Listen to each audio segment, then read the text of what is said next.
इसी तरीके से आध्यात्मिक विज्ञान की भी एक पुस्तक है जिसका नाम है श्रीमद् भगवत गीता। वो जो पुस्तक है वो आपको सारा आध्यात्मिक विज्ञान जो है उसका सारा सार दे देती है। जैसा आप करोगे वैसा ही आप भरोगे, आपको मिलेगा। तो कितना सिंपल हो गया। तो कई बार लोग सोचते हैं भाग्य कुछ स्पेशल अलग आ गया इसके पास। नहीं, उसके अपने कर्मों के कारण उसको वो मिला है। मैंने मेहनत करी है इसलिए मुझे फल मिलना चाहिए, यही सोचते हैं। बिल्कुल सही है, गलत नहीं कह रहा, परंतु वो मिस कर जाते हैं एक फैक्टर को। पिछले जन्म के कर्मों का रिजल्ट भी तो है। अगर तुम लॉ ऑफ कर्मा समझ जाओ तो तुम्हारी 90% टेंशन खत्म हो जाएगी, क्योंकि फिर आप दूसरों को दोष नहीं देंगे, फिर आप भगवान को दोष नहीं देंगे। हम स्वयं ही किसी चीज के लिए भी दोषी हम ही हैं। जब तक कि भगवत धाम अपने घर वैकुंठ वापस नहीं जाते तब तक आपको अपने कर्मों के हिसाब से नए नए शरीर, नई नई परिस्थितियों में जन्म लेना पड़ेगा। आज रावण तो इतना ज्ञानी था, शिव जी का जबरदस्त उपासक था, फिर भी असुर था, क्योंकि इंटेंशन गड़बड़ थी। अगर आप राधा रानी खुश करना चाहते हैं तो फिर कृष्ण का नाम लिए भी गए तो राधा रानी भी खुश हो ही नहीं सकती, क्योंकि वो कोई नेता नहीं है। नेता लोग खुश होते हैं अपना नाम सुन के। तो ये बताइए, कॉमन सेंस है कि नहीं है, लॉजिकल है कि नहीं है। ब्रह्मा जी ने कोई हमें जो चीज दी है, आजकल पता नहीं कैसे लोग समझ लेते हैं इस बात को, ब्रह्मा जी से श्रेष्ठ है, बताइए आप मुझे। तो इसीलिए बिल्कुल लेना, दोनों का नाम लेना। भगवान ने 18वें अध्याय के 64वें श्लोक में स्पष्ट कहा है अर्जुन से कि अर्जुन, अब मैं तुझे अपना परम वचन बता रहा हूं। मतलब जो सब कुछ कहा कंक्लूजन बता रहा हूं, और परम गुह्य ज्ञान बता रहा हूं। मतलब इससे बड़ा कोई और सीक्रेट नहीं हो सकता। तो अगले श्लोक में 65वें भगवान बताते हैं, मन मना भव मद भक्तो, मेरे भक्त बन जाओ। क्या बना? ये है कंक्लूजन। युग आएंगे अलग अलग, डिजिटल एज आएगी, पता नहीं कौन सी रोबोटिक एज आएगी, एआई एज आएगी, क्या क्या एजेस आएंगी, और सब आएंगी और जाएंगी, परंतु सनातन जो था है और रहेगा वो कंप्लीटली। मन मना भव मद भक्तो मज जी माम नमस्कार, मेरे भक्त बन जाओ, मुझे नमस्कार करो, मुझे प्रणाम करो, मैं तुम्हें इस चक्कर से निकाल के भगवत धाम वापस ले जाऊंगा। नमस्कार, पॉडकास्ट विद हिमांशी में आप सभी का स्वागत है। और आज हमारे साथ स्टूडियो में एक बहुत ही विशिष्ट मेहमान हैं, जिनकी जीवन यात्रा ही अपने आप में एक प्रेरणा है। उनकी वाणी में मिठास है, जादू है, और उनकी उपस्थिति में एक ऐसी शांति है जो मैं खुद यहाँ स्टूडियो में महसूस कर पा रही हूँ। वो न केवल गुरुकुल में शास्त्रों के ज्ञाता हैं और जानकारी देते हैं, बल्कि उन आदर्शों को हम जीवन में कैसे उतारें, उन्हें बहुत ही सरल भाषा में आज की आधुनिक जीवन को देखते हुए ये लोगों को दिशा भी देते हैं। मोटिवेशनल स्पीकर भी रहे हैं, और यही देखते हुए उन्हें हाल ही में एनडीटीवी ने सम्मानित किया है। टेडेक्स स्पीकर रह चुके हैं। मैं बहुत ही विनम्रता के साथ स्वागत करूंगी हमारे माननीय पूज्य प्रभु वृंदावन चंद्रदास जी का। हरे कृष्णा। प्रभु जी, आप मेरे स्टूडियो में आए, समय दिया, सबसे पहले मैं आभार व्यक्त करती हूं आपका। और मेरे मन में भी और हमारे तमाम दर्शकों के मन में भी पहला प्रश्न यही आता है कि आप इससे पहले एक कॉर्पोरेट प्रोफेशन में थे, एक सिक्योर प्रोफेशन छोड़ के, और पिछले 45 वर्षों से आप गीता का प्रचार प्रसार कर रहे हैं।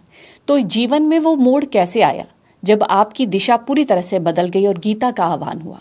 इच्छा थी बचपन से कि कुछ समाज के लिए करें, तो इच्छा ने एक टाइम पे मुझे डाकू बनाने के लिए प्रेरित किया कि अमीर जो हैं उनके कारण गरीब जो हैं वो दुखी हैं। परंतु जब कॉलेज में आया, मित्र बने, उनमें कई पैसे वाले भी थे। जब उनके घर पे भी जाके देखा तो मैं देखा दुखी मतलब टेंशन में तो सभी हैं, चाहे वो गरीब हो, रईस हो या मिडिल क्लास का हो। तो हल केवल पैसा नहीं है, परंतु पैसा तो है आवश्यक, इसको हम डिनाई नहीं कर सकते, क्योंकि हमारे वैदिक शास्त्र भी कहते हैं कि बेसिक नेसेसिटीज़ जैसे रोटी, कपड़ा और छत, मकान नहीं कहूँगा, कि बार मकान में लोग सोचते हैं कि मेरा अपना मकान हो, तो मैं शेल्टर की बात करता हूँ। तो होना आवश्यक है, बहुत ज़रूरी है। तो फिर मन में ये उथल पुथल भी चलती रही, और इसका एक ट्रिगर जो था वो मेरे पिताजी के द्वारा दिया गया। मेरे पिताजी फ़ौज में ऑफिसर थे, और 70 के दशक के अंदर शुरुआत में मैं क्रिकेट बहुत खेलता था। तो उस टाइम क्रिकेटर्स का कोई ज़्यादा मान सम्मान इतना नहीं था, और ना ही वो उनको कोई अच्छे ओहदे मिलते थे, बैंक में क्लर्क बन गए या हो गए। तो पिताजी बहुत नाराज़ होते थे, बोलते थे officer son wants to become a clerk, एक ऑफिसर का बच्चा क्लर्क बनेगा। बचपन से एक चीज़ ज़रूर थी कि पुनर्जन्म पे विश्वास था उसका, वो और भी दृढ़ होता चला गया जैसे जैसे बड़ा होता गया। ये क्योंकि समाज के अंदर मैं जो देखता था, अपने क्लास में ही देखता था, जैसे कई बच्चे बहुत पर्टिकुलर सब्जेक्ट के अंदर बहुत इंटेलिजेंट होते थे। जैसे अगर आप लोगों ने सुना हो, आइंस्टाइन भी जो था वो मैथमेटिक्स और फिजिक्स में बहुत अच्छा था, अपना हिस्ट्री में बहुत पुअर था, इसलिए वो कंपटीशन में फेल हो गया। तो ऐसे ही मैं देखता था, मैंने कहा ये कई लोग बहुत अच्छे पेंटर थे जो क्लास फेलोज थे, क्या ड्राइंग करते थे, क्या पेंटिंग करते थे। हम घोड़ा बनाने जाते थे, मेंढक बन जाता था। तो हम सोचते थे क्या है ये, इनके पास ऐसी कला क्यों, इनके पास क्यों है। और दूसरा फिर मैं लेबर देखता था रोड के ऊपर, फिर अपना ही घर देखता था। मैं कोई गरीब घर में तो पैदा नहीं हुआ, गाड़ी बंगला नौकर चाकर सब देखे, तो मेरा इसमें जन्म क्यों हुआ। तो कई बार लोग कहते थे अरे भगवान, तो भगवान के बारे में तो मैंने यही सुना था कि जो भगवान है वो बड़े कृपालु हैं। तो मैंने अगर कृपालु हैं वो, तो एक को दुखी करेंगे, एक को पैसा नहीं देंगे, एक को हैंडीकैप कर देंगे, एक को बीमार कर देंगे, ये उधर गड़बड़ नहीं होगी, गड़बड़ हम में है। हम लोग क्या करते हैं, अपनी गड़बड़ दूसरे पे थोप देते हैं, ये गड़बड़ है। तो ये सब चीज़ चल रही थी। तो फादर से जब ये बात हुई तो एक दिन बहस हो गई। मैंने कहा ये बताइए आप मुझे कि पिछले जन्म के कर्मों के अनुसार मैं हो सकता है क्लर्क बनूं, या हेड क्लर्क बनूं, या जनरल मैनेजर बनूं, या दुनिया का सबसे रईस व्यक्ति बनूं। ये बताओ मुझे कि मैं किसी भी स्थिति में सुखी कैसे हो सकता हूँ, क्योंकि मुझे पता नहीं कि मेरे भविष्य में क्या है। क्योंकि हर व्यक्ति सीईओ तो नहीं बनता, कंपनी में सीईओ तो एक ही होता है। तो क्या वही व्यक्ति सक्सेसफुल है और बाकी सबके सब अनसक्सेसफुल है लाइफ के अंदर। तो जब पिताजी से बहस हुई तो उन्होंने कहा देख, ये ज्ञान जो है ना भगवद गीता में है कि कैसे तो किसी भी परिस्थिति के अंदर सफल हो सकता है, अर्थात खुश रह सकता है। तो भगवद गीता पढ़नी शुरू करी। पिताजी बड़े साधु संतों के पास जाते थे, तो कई बार साथ ले जाते थे, तो उनसे प्रश्न करने शुरू कर दिए, परंतु उत्तर नहीं मिल रहे थे। तो जब मैं 26 साल का हुआ, मैंने होटल मैनेजमेंट कर लिया था। उसके बाद मैं 5 स्टार होटल के अंदर जॉब भी मिल गई थी, और तो उस टाइम मेरा संपर्क प्रभुपाद जी के किताबों से हुआ, उनके शिष्यों से हुआ। तो मेरे समस्त प्रश्नों के उत्तर मिल गए। तो मैंने कहा अरे, अगर ये ज्ञान लोगों में फैला दिया जाए तो उसके पास कम हो, ज़्यादा हो, बीच का हो, जो भी स्थिति हो, इस ज्ञान से तो वो सुखी रह सकता है। तो फिर मैंने कहा फिर ये मैं जो चाह रहा हूँ करना, तो फिर उसमें अपने आप को क्यों नहीं झोंक दूँ, यही करूँ। तो चाहिए क्या आदमी को जीने के लिए, रोटी कपड़ा और छत। मैंने कहा वो तो 2 रोटी कपड़ा छत भी है, तो फिर क्या प्रॉब्लम है। हाँ, जब हम पराठे और नान के चक्कर में फंसते हैं तो रोने लगते हैं, और जब हम ब्रांडेड क्लोथ्स के चक्कर में पड़ते हैं तब रोने लगते हैं। सोओगे तो 6 बाई 3 बाई बिस्तर पे, बहुत बड़ा बिस्तर हो तो अगर उसमें पलटियाँ ही मारते रहो तो नींद ही नहीं आए तो फ़ायदा क्या है। तो ये जब आया तो मैंने कहा हाँ, दिस इज़ राइट। तो हम इसमें आ गए। तो कई बार लोग हमसे कहते हैं आपने छोड़ दिया वो। नहीं, कुछ छोड़ा नहीं है, हम टीचर हैं। आज लोग टीचर को शिक्षक भी कहते हैं, गुरु भी कहते हैं। तो हम इन सिंपल लैंग्वेज हम एक शिक्षक हैं, टीचर हैं आध्यात्मिक विज्ञान के, जो कि आपको किसी भी परिस्थिति में कैसे आप सुखी रह सकते हैं, जिसको कि मैं कहता हूँ सफलता का एक ही अर्थ है, जो व्यक्ति सुखी है वो सफल है, जो सुखी नहीं है वो सफल नहीं है। और कृपा करके ये मैं आपसे, आपके दर्शकों को भी बताना चाहूँगा कि मज़ा और सुख में ज़मीन आसमान का फ़र्क है। मज़ा होता है क्षणिक, सुख होता है जो आता है, रुकता है और बढ़ता है। तो ये समझ लीजिए, क्योंकि लोगों को मज़े से ज़्यादा अवगत हैं, वो they know more about pleasure than happiness. तो ये वो प्लेजर है जो कि आएगा, रुकेगा और बढ़ेगा।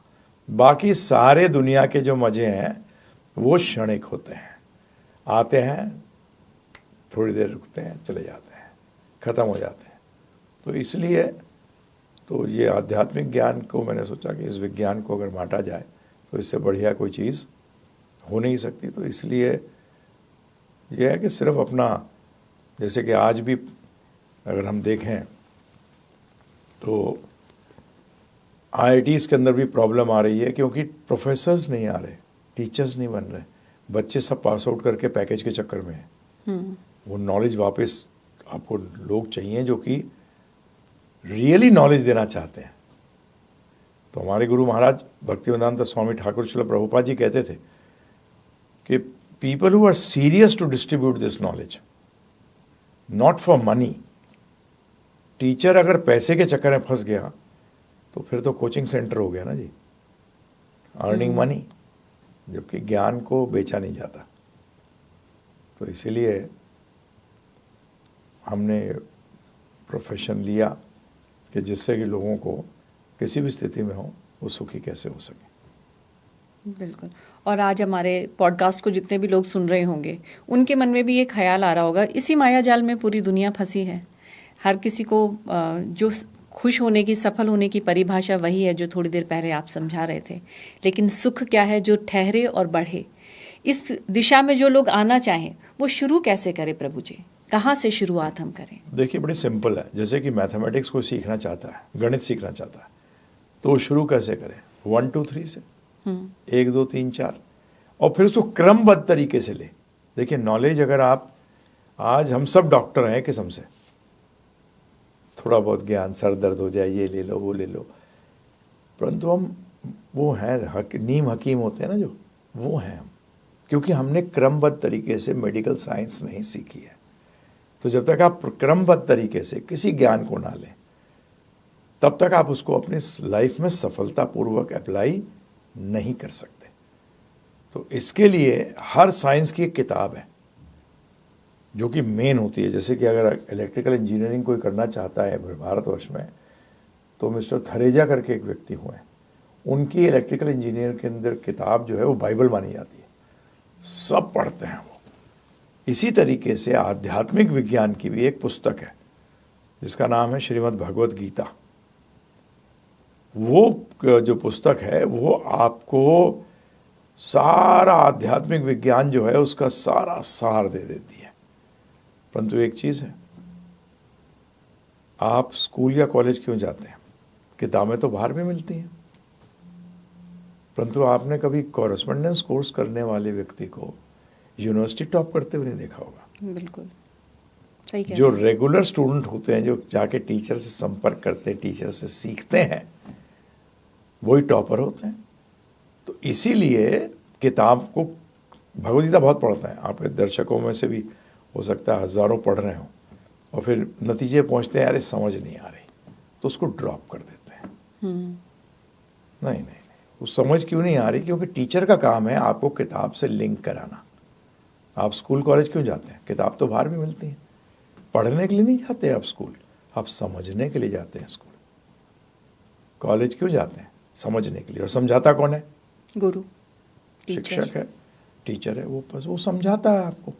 तो इसीलिए इस ज्ञान को भी क्रमबद्ध तरीके से लेना चाहिए। जब आप इसको क्रमबद्ध तरीके से लेते हैं तो अपनी लाइफ में अप्लाई कर सकते हैं। तो उसको ही लेके हमने एक भगवद गीता का एक कोर्स बनाया हुआ है, क्योंकि आजकल तो हर चीज़ ऑनलाइन चाहिए लोगों को, घर पे बैठे हुए। तो हमने कोर्स है एक हमारा जो भगवद गीता को एक्सप्लेन कर देता है, समझाता है। फिर आप भगवद गीता पढ़िए, देखिए आपको कितना रस मिलेगा, आपको समझ में आएगा। क्योंकि अब आप क्या हुए, ये मेरा ज्ञान नहीं दिया हुआ, मैं भी अपने गुरु से सीखा हूँ, श्रील प्रभुपाद जी से सीखा हूँ, और वो भी अपने गुरु से सीखे, और उनके गुरु भी अपने गुरु से सीखे। इसी को कहते हैं गुरु परंपरा। इसको अंग्रेजी में कहें तो डिसिप्लिन सक्सेशन कहते हैं, एक स्टूडेंट से दूसरे स्टूडेंट्स को देते गए। तो टीचर पहले स्टूडेंट है और फिर टीचर है। जैसे आप पहले आप पुत्री हैं, उसके बाद आप पत्नी होंगी या मासी होंगी या आप माँ होंगी, जो भी होंगी, परंतु सबसे पहले क्या है, आप पुत्री हैं आप। तो इसी तरीके से हर टीचर, आप पुत्री थी, पुत्री हैं और पुत्री रहेंगी। बाकी रिश्ते तो जो बनते हैं वो आते हैं, बिगड़ते हैं, जाते हैं, परंतु पुत्री का जो है वो रहेगा। इसी प्रकार से स्टूडेंट, हम स्टूडेंट थे, स्टूडेंट हैं और स्टूडेंट रहेंगे। बाकी टीचर ठीक है, पढ़ाते हैं तो क्या कहलाते हैं, टीचर कहलाते हैं। तो इसलिए हमने एक कोर्स बनाया है कि आप ये कोर्स सुनिए अपने आप, और फ्री में देते हैं। क्योंकि जैसे मैंने आपको पहले कहा, ज्ञान को बेच नहीं सकते। ब्राह्मण को कहा गया है, ब्राह्मण नॉट बाय बर्थ, पहली चीज़ क्लियर करिएगा। ये एक बहुत बड़ा समाज के अंदर दुष्प्रचार होता है कि जन्म से है। नहीं, ब्राह्मण, क्षत्रिय, वैश्य, शूद्र, ये डिवीजन ऑफ लेबर है, ये गुणा कर्मों से। जैसे मैं, दीक्षा के बाद हमारा नाम बदल जाता है, हमारा वृंदावन चंद्रदास, तो पहले मेरा नाम था विवेक कौशिक। तो एक्चुअली मैं ब्राह्मण हूँ, अगर जन्म से देखा जाए तो। मेरे पिताजी कहा करते थे मैं ब्राह्मण हूँ, मैंने ब्राह्मण कहा हूँ, दिन रात तो बंदूक लेके घूमते हो, फौजी हो, क्षत्रिय हो, क्या हो, क्षत्रिय कर्म से, कर्म से, गुणों से भी और कर्म से भी, दोनों से आप क्षत्रिय हो।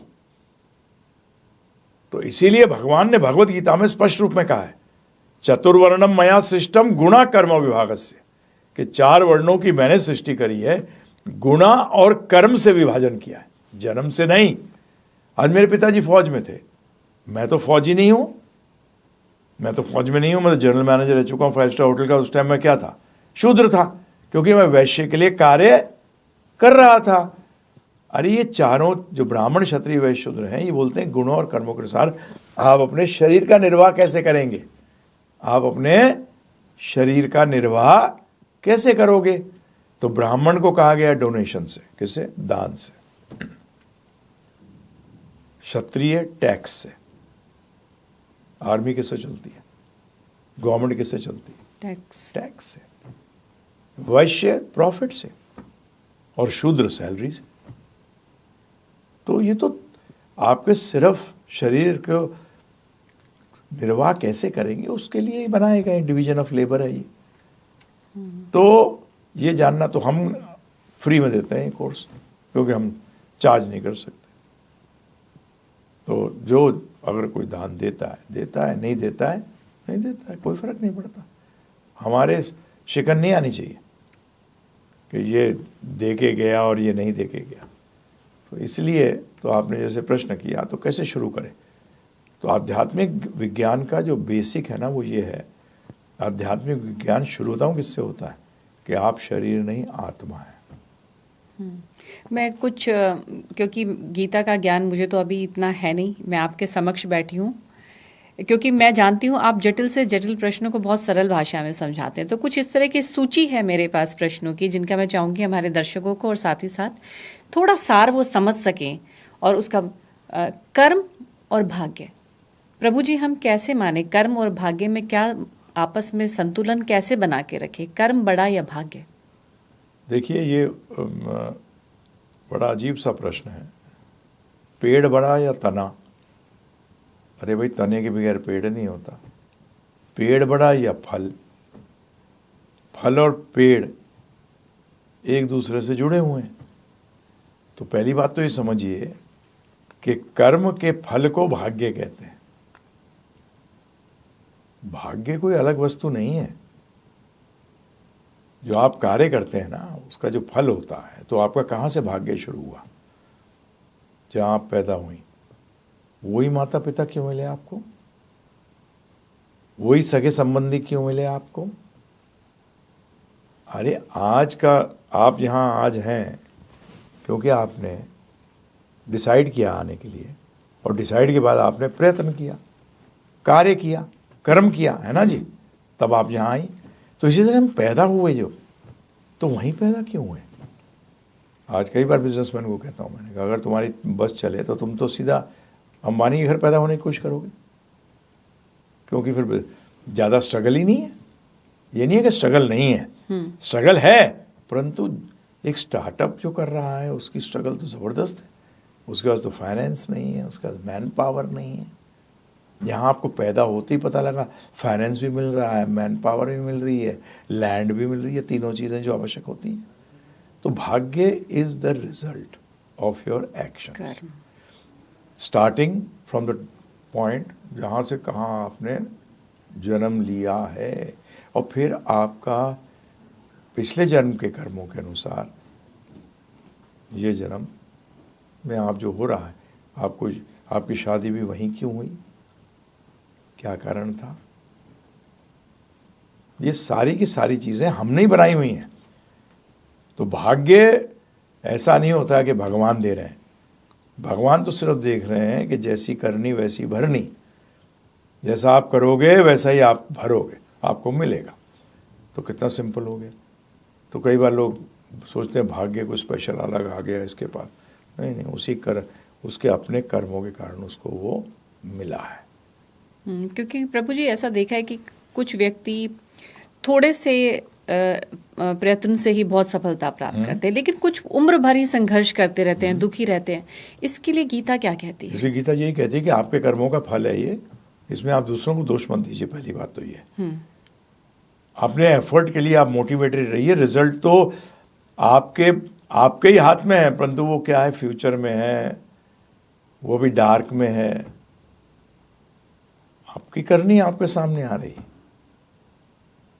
आपने बिल्कुल सही कहा। कई लोग तो इसका फॉर्मूला है एक्चुअली कि आपने सब लोग क्या सोचते हैं, मैंने मेहनत करी है इसलिए मुझे फल मिलना चाहिए, यही सोचते हैं। बिल्कुल सही है, गलत नहीं कह रहा, परंतु वो मिस कर जाते हैं एक फैक्टर को।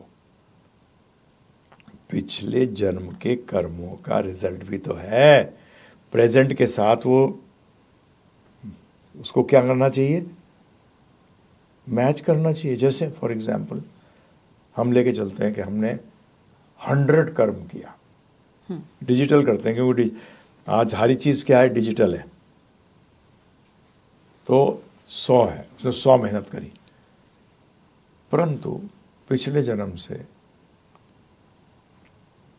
-100 था, तो क्या इज इक्वल टू क्या होगा, 0।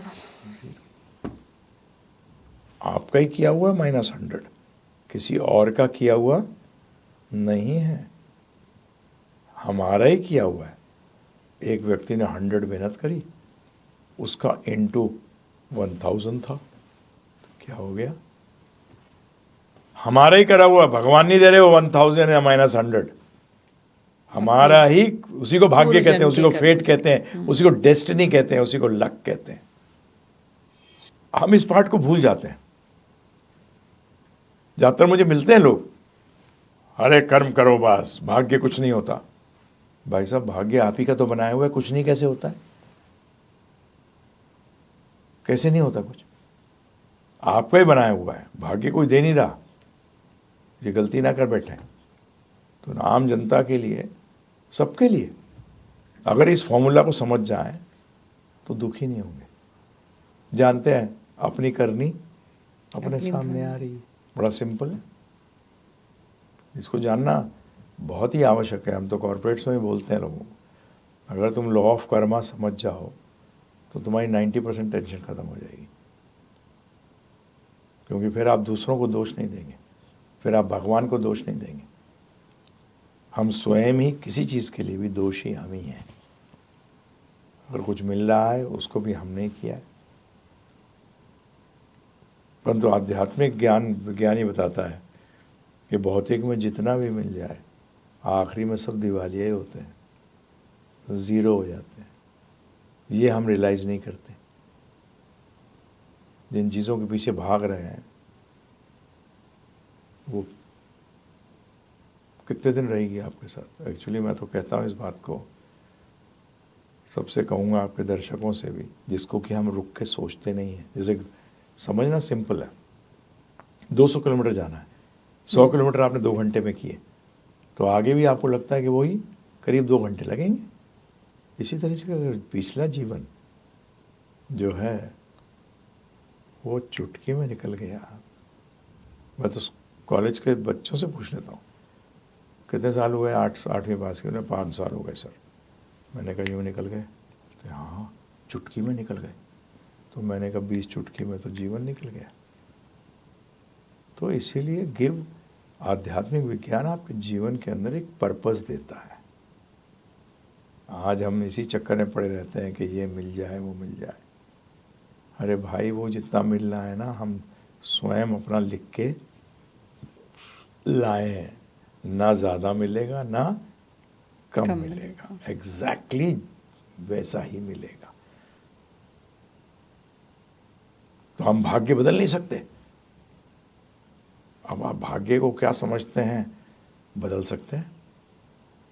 कम हो तो भी आप सुखी रह सकते हो, और ज्यादा हो फिर भी दुखी रह सकते हो। वो आपके हाथ में। तो आध्यात्मिक विज्ञान के बाद लोग बोलते हैं आध्यात्मिक अगर हम भक्ति करें इससे फायदा क्या होगा? बस सिंपल है, इससे फायदा ये होगा, खड्डे वाली रोड में ऑटो में जाओगे तो रीढ़ की हड्डी की हालत खराब हो जाएगी, परंतु मर्सिडीज में जाओगे तो पता नहीं लगता, क्योंकि सस्पेंशन सिस्टम इतना बढ़िया है कि जर्क महसूस नहीं होते। अब बताइए, रोड बदली या गाड़ी बदली? गाड़ी बदली। इसी तरीके सोच बदलिए, सोच बदलिए। लोग सृष्टि बदलने के चक्कर में रहते हैं। अरे दृष्टि बदलो भाई मेरे। मैं कई बिजनेसमैन को जानता हूँ, 5-5, 10-10 हज़ार करोड़ की टर्नओवर है। बोलते हैं हम एक बार गाड़ी में बैठ जाए, हमें पता नहीं होता कौन सी गाड़ी में बैठे हैं, क्योंकि फिर तो हमारा दिमाग सीधा हमारे बिजनेस में होता है। फिर मर्सिडीज में बैठे हैं या 800 में बैठे हैं, मारुति में, फिर हमें पता नहीं होता, क्योंकि मन कहीं और है। इसी तरीके से आपके चाहिए क्या जीवन में? खुशी चाहिए, तो वो तो दृष्टि बदल दो, आध्यात्मिक विज्ञान लो और दृष्टि बदलो। प्रभु जी, कई बार लगता है बड़ा कठिन है हर परिस्थिति में समभाव रहना। आप, क्योंकि आप तो मुझे लगता है आध्यात्मिक राह पर हैं, तो सीख गए हैं, हम लोग कैसे सीखें? हाँ, वही प्रॉब्लम वही है। आपने बिल्कुल जो सवाल किया है उसी में जवाब है, क्योंकि ज्ञान बचपन से दिया जाता है। जब हम ये जानना चाहते हैं, जब तक हम पक चुके होते हैं। जैसे बच्चे को बोलते हैं कि पानी में डाल दीजिए, फर्स्ट क्लास तैरना शुरू कर देता है, और जितना बड़ा होता जाता है उतना उसको मुश्किल होती है। सो आज प्रॉब्लम यही है। आज फेलियर ऑफ सोसाइटी क्या है? आज फेलियर ऑफ सोसाइटी है गुरु वर्ग, और पहले गुरु होते हैं माता पिता। उनका कार्य था कि आध्यात्मिक विज्ञान वो भी दें, और गवर्नमेंट का कार्य था कि वह स्कूल्स के अंदर ये नॉलेज सिस्टमैटिक वे में दी जाए, जो कि आज ज़ीरो है, जिसके कारण ये नॉलेज ही नहीं है। अब वो जब आता है, जब ये आप एक चीज़ देखिएगा कि जैसे हम ही अपने जीवन में, मैंने जब ये लिया तो मैं 26 ईयर्स का था, 26 साल का। आज मैं 70 रनिंग हूँ, 69 कंप्लीट कर चुका हूँ, 70 रनिंग हूँ, 26 साल। और मैंने ज़्यादातर देखा है कि अगर हमारे टाइम में तो ठीक है, 43 साल हो गए, 25-26 साल तक भी हम लोग चेंज हो जाते थे, 30 साल तक भी। तो आज मैं देख रहा हूँ कि ये एज चेंज ना होने की कम होती चली जा रही है। हम इतने फिक्स्ड हो जा रहे हैं, टाइम ही नहीं है, टाइम ही नहीं है। आज किसी से बात करो कि भैया ये कोर्स सुन लो, बोलते टाइम ही नहीं है। मुश्किल नहीं है, परंतु जितना, एक अंग्रेजी में बड़ी अच्छी चीज़ कही है, हैबिट्स डाई हार्ड। क्योंकि हैबिट में ना एच हटा दो तो अ बिट रह जाती है, ए हटा दो तो बिट रह जाती है, और बी हटा दो तो इट रह जाती है। तो ये हमारे बचपन से, ये पहली गड़बड़ किसकी? Mother father. मैं बड़ा ब्लंट आदमी हूँ, मुझे AK-47 कहते हैं प्रचार के सर्कल में। लोग मुझसे कहते हैं कि 3 चीज़ें पता लगती हैं आपसे। एक तो हरियाणवी हो तो ठोक के बोलते हो, दूसरा फौजी के लड़के हो तो फिर गड़बड़ नहीं करते, तीसरे ब्राह्मण हो तो सत्य बोलना चाहिए ब्राह्मण को। टीचर को स्टूडेंट्स के सामने क्या बोलना चाहिए? सत्य। झूठ नहीं बोलना चाहिए कभी भी। तो इसीलिए जो आपने प्रश्न किया, परंतु मुश्किल भी हो करना तो चाहिए ना। मुश्किल तो इसलिए कि एज ज़्यादा हो गई, जंजाल में फंसे हुए हैं। आज तो जंजाल में पूरे फंसा रहे हैं। आज अब आपके एक बहुत बड़े बिजनेसमैन क्या कहते हैं कि 9 to 9 रोज काम करना चाहिए। तो फिर फैमिली क्या है? फिर शादी क्यों करनी चाहिए? बिल्कुल बोगस व्यक्ति है। इस पर तो बहुत बहस भी छिड़ी थी। हाँ, बिल्कुल बोगस है एकदम। अरे हम आत्मा है, शरीर नहीं है। प्रोग्रेस, शरीर की प्रोग्रेस तो शमशान पे खत्म हो जाती है। प्रोग्रेस तो आत्मा की होती है, अर्थात मेरी होती है। अरे कार, बस की प्रोग्रेस क्या होती है? अरे बस का काम है हमें अपने लक्ष्य तक पहुंचाना, डेस्टिनेशन जो है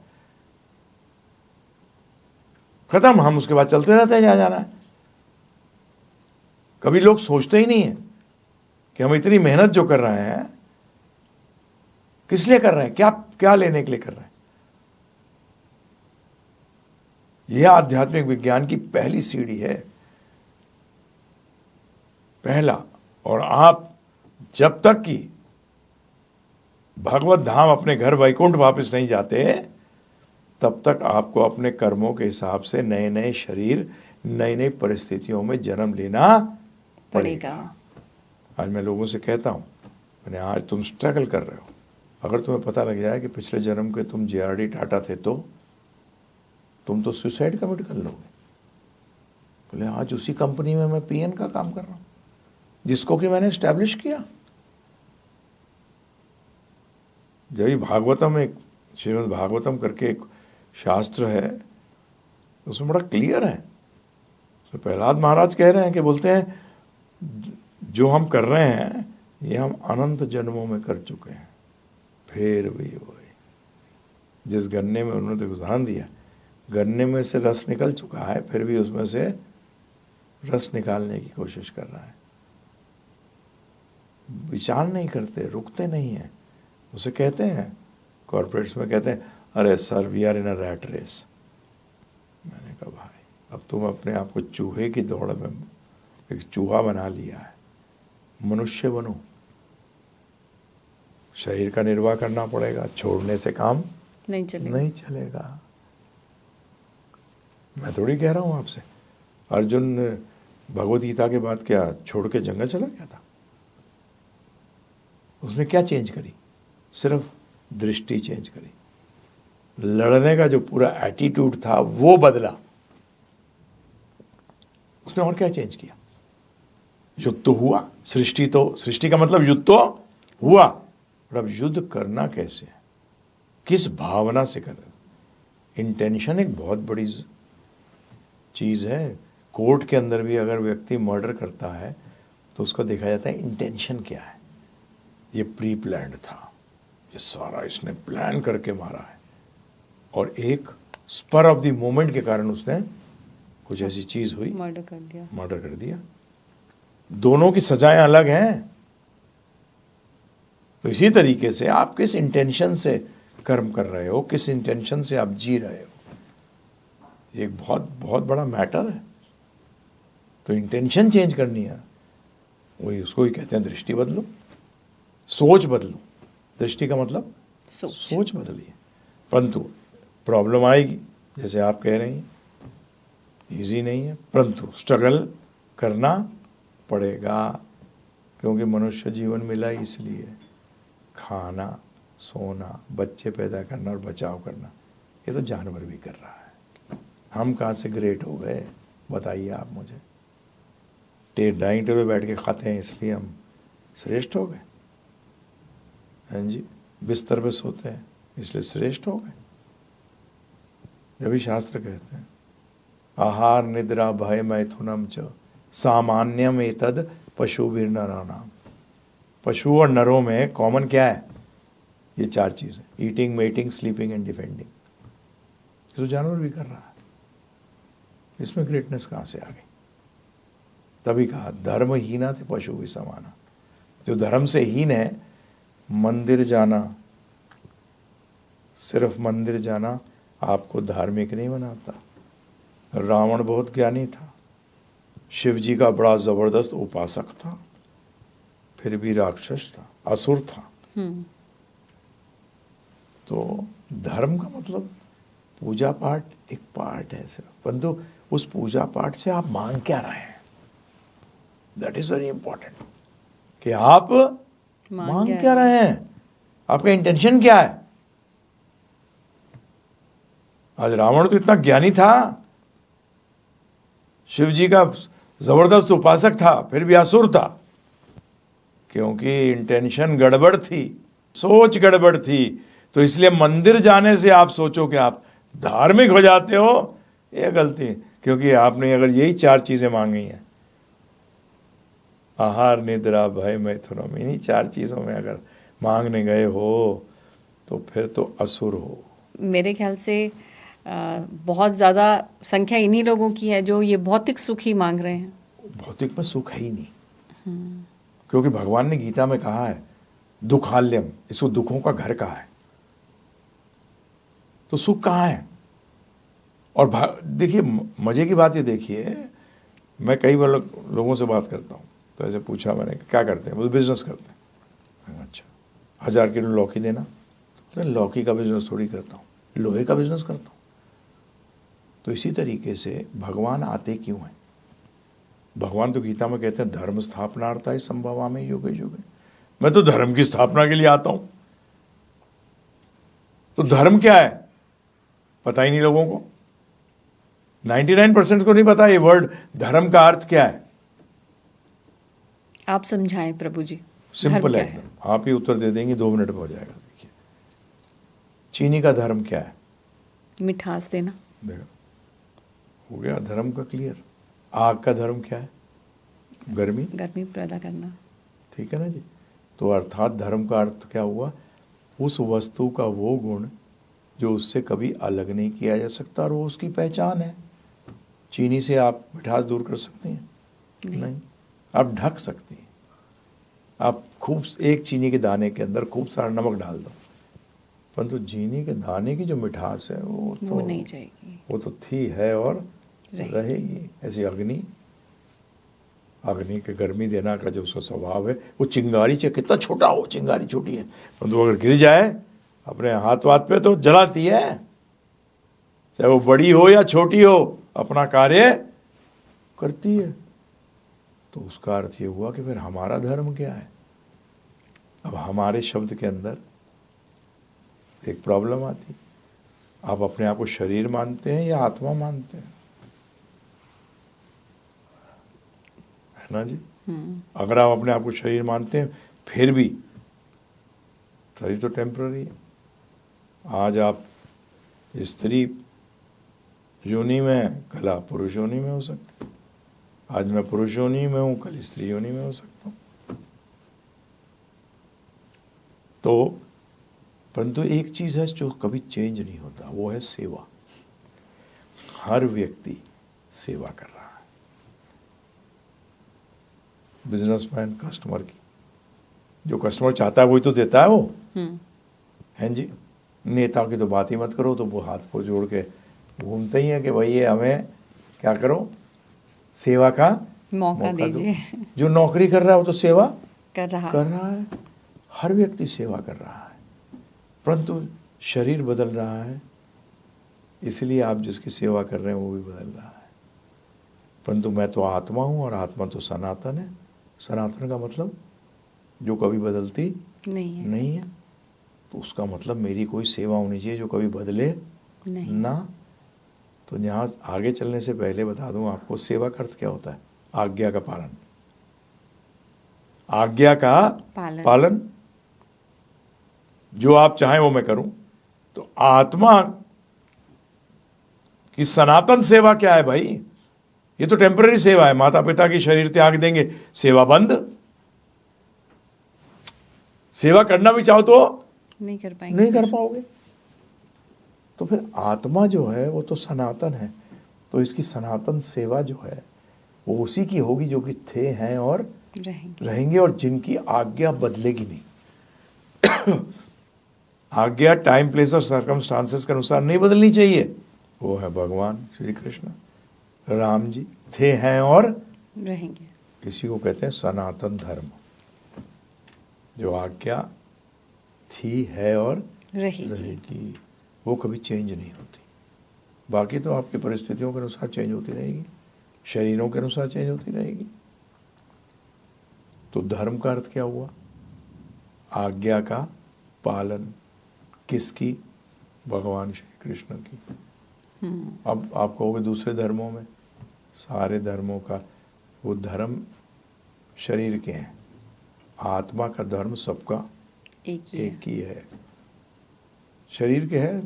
आज मैं पैदा हुआ, मेरे फादर उस टाइम पोस्टेड थे दिल्ली, और रेड फोर्ट में पोस्टेड थे, क्योंकि आधा रेड फोर्ट जो है दिल्ली का वो आर्मी के पास है और आधा पब्लिक के लिए।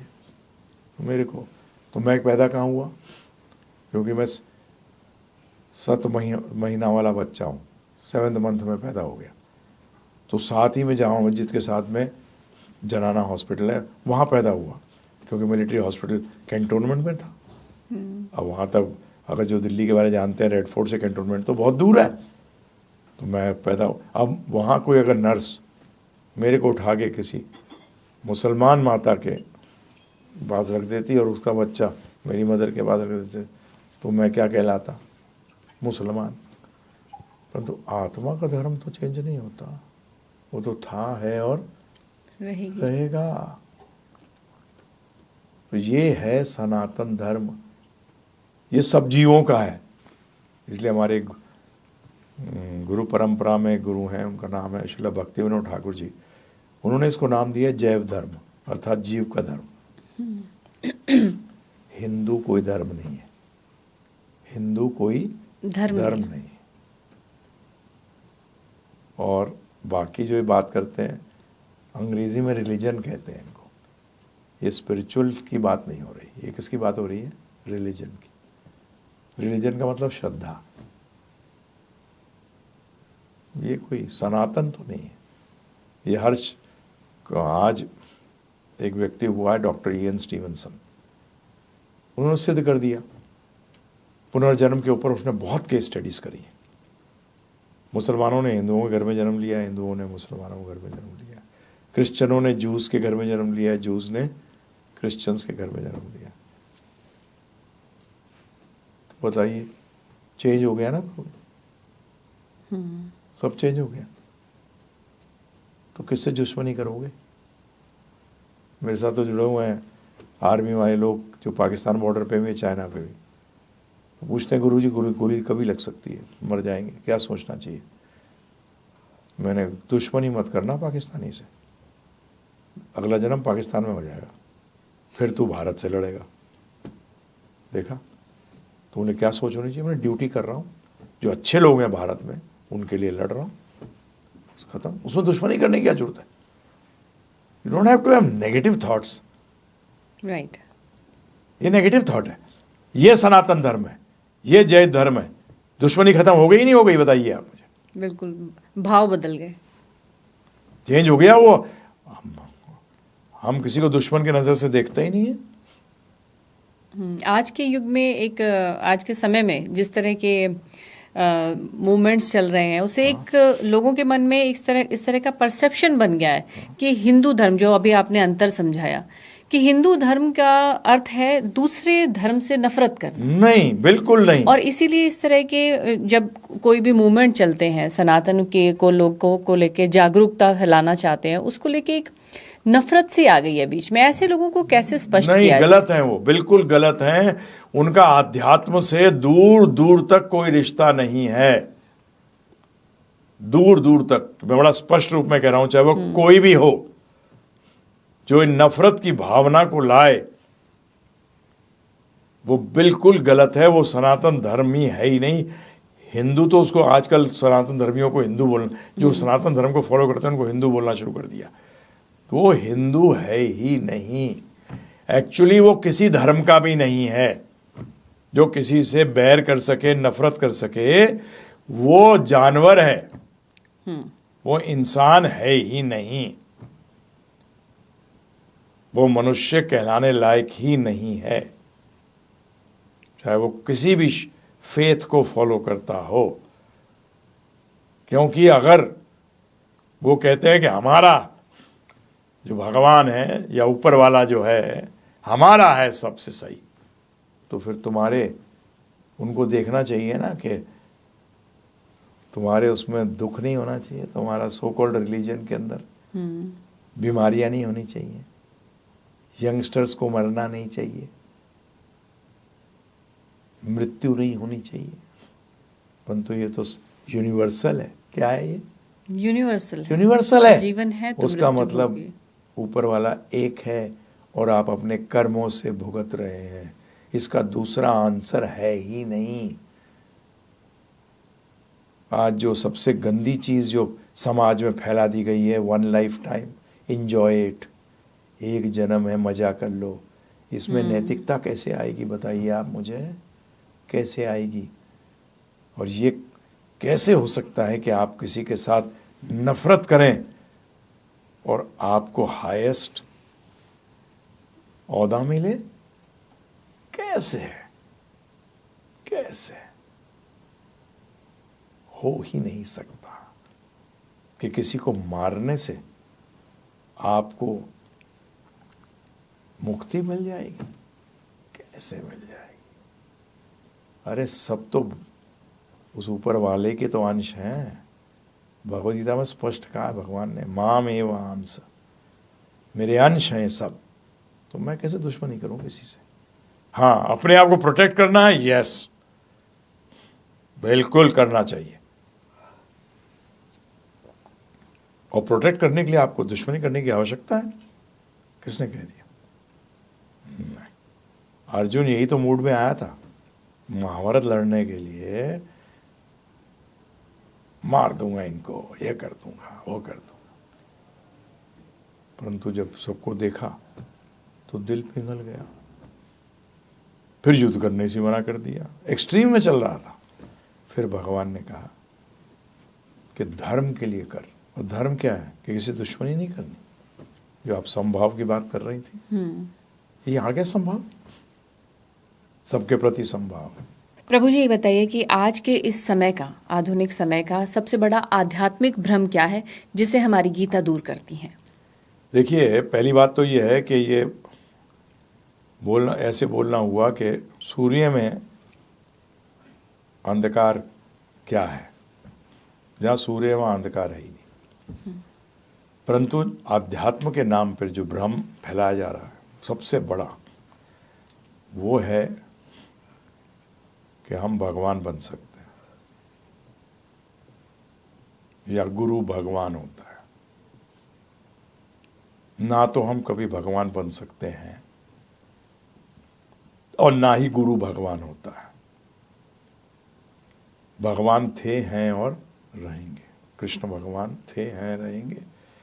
राम जी भगवान थे, हैं और रहेंगे, और इन दोनों में कोई भेद नहीं है, दोनों एक ही हैं, लीला का भेद है सिर्फ। तो ये सबसे बड़ा जो कि नर नारायण बन जाएगा, ऐसा बोलने वाला व्यक्ति, हमारे सारे शास्त्रों को उठा लीजिए आप, जो भी ऐसा बोलता था वो सारे के सारे राक्षस असुर कहलाए हैं। हिरण्यकशिपु, आजकल के जो ये बोलते हैं कि हम नारायण हैं, ये हिरण्यकशिपु के आसपास भी नहीं है उनकी शक्ति के अनुसार। प्रगाढ़ शक्ति थी, इनमें कहाँ है शक्ति? कुछ नहीं है। तो ये सबसे बड़ा जो प्रॉब्लम है। तो फिर हम क्या हैं? हम दास थे, दास हैं और दास रहेंगे। मुक्ति के पश्चात भी हमारा अस्तित्व था, है और रहेगा। आत्मा को सनातन बोला गया है। अगर सनातन को बोला गया है तो सनातन का मतलब उसमें कोई बदलाव नहीं आता। वो अंश था, अंश है और अंश रहेगा। रहेगा। मुक्ति के पश्चात भी उसका अस्तित्व रहेगा। वो भगवान का दास है। वो कृष्ण नहीं बन सकता, वो नारायण नहीं बन सकता।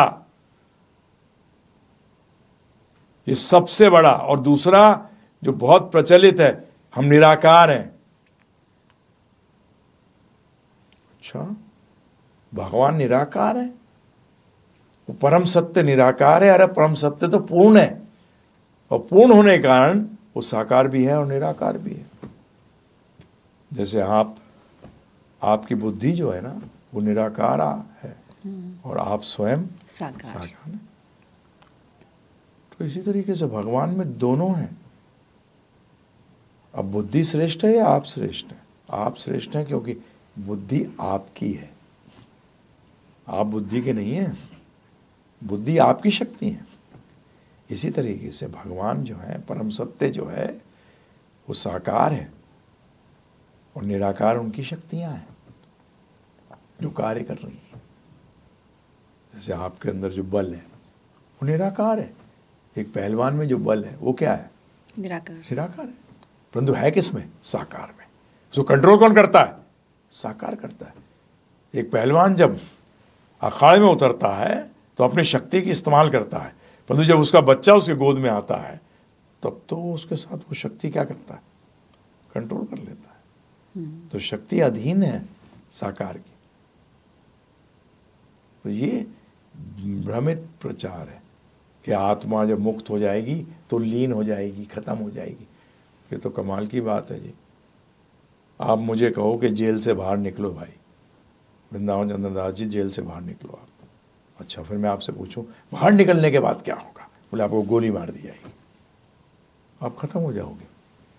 भाई साहब, फिर तो मैं अंदर ही ठीक हूं, हैं जी। फिर आनंद कौन लेगा मुक्ति के बाद, जब वो रहेगा ही नहीं? जब रहेगा ही नहीं तो आनंद कौन लेगा? यहां का वो आप दुख है, बाहर निकलूं बोलते खत्म कर देंगे आप। तो ये जो आध्यात्मिक भ्रांतियां हैं ना, ये बहुत ही प्रचलित हैं। इसी से जुड़ा मेरा सवाल है, क्योंकि आपने कहा क्या पुनर्जन्म एक सतत यात्रा है? ये जन्म हमारी आत्मा लेती रहेगी बार बार, या फिर ये कभी ऐसा होता है कि इसके बाद पुनर्जन्म नहीं होगा? आपने बड़ा अच्छा प्रश्न किया है। ये मनुष्य शरीर मिला ही है कि हम इस चक्कर से निकल जाएं। और मजे की बात यह है कि सारे जो, मैं धर्म क्या कहूं, उनको दर्शन कहना चाहिए, philosophies, Islamic philosophy, Christian philosophy, Hindu philosophy, सब एक चीज ही पॉइंट करती हैं कि यहां से निकल। बिल्कुल सही कह रहे हैं आप। क्रिश्चियंस कहते हैं, फिलॉसफी क्या कहती है बाइबल की? Go back home, back to heaven, भगवान के घर वापस जा। कुरान क्या कहती है? जन्नत जा। सनातन धर्म या वेद जिसको आज हिंदू कहते हैं, ये वो क्या कहते हैं कि वापस वैकुंठ जा।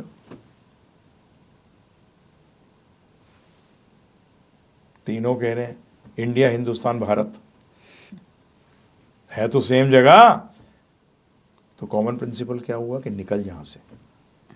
तो ये आप जो निकलते हो, ये सिर्फ मनुष्य शरीर में निकल सकते हो।